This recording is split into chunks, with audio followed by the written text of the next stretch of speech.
Hello বন্ধুরা, আসসালামু আলাইকুম। কেমন আছেন? আশা করছি ভালো আছেন। আমি কিভাবে লাউ চিংড়ি রান্না করি তা একটু ভিডিও করলাম। আমি বেশিরভাগ রান্না রাইস কুকারে করি, তাই আজও রান্না করছি।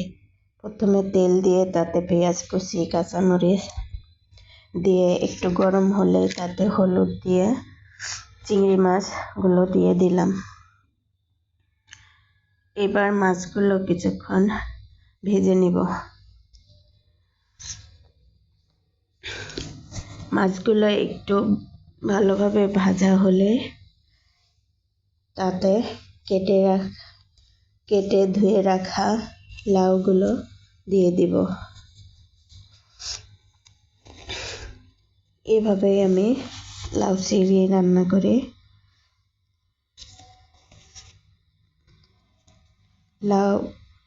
লাউগুলো দিয়ে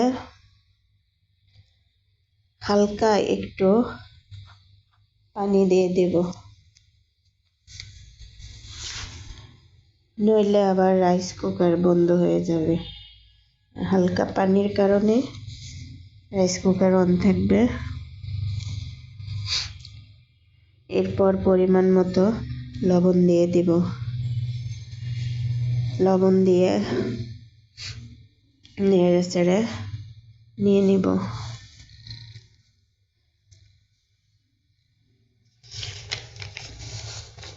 একটু মশলাগুলোর সাথে চিংড়ি মাছের সাথে মিশিয়ে নিব। আমি আবার কিছু কিছু সবজিতে চিনি দেই, তাই একটু চিনি দিলাম।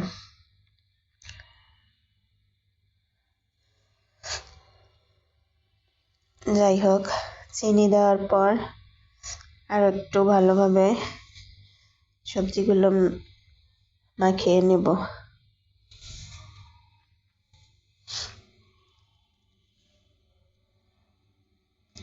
ভালোভাবে মাখিয়ে নেওয়ার পর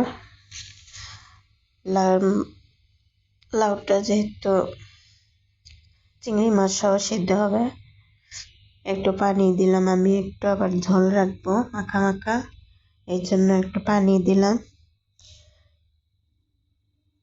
পানি দিয়ে এইবার ঢেকে রাখবো সিদ্ধ না হওয়া পর্যন্ত। মাঝে মধ্যে একটু নাড়া দেব। আল্লাহ হাফেজ, ভালো থাকবেন।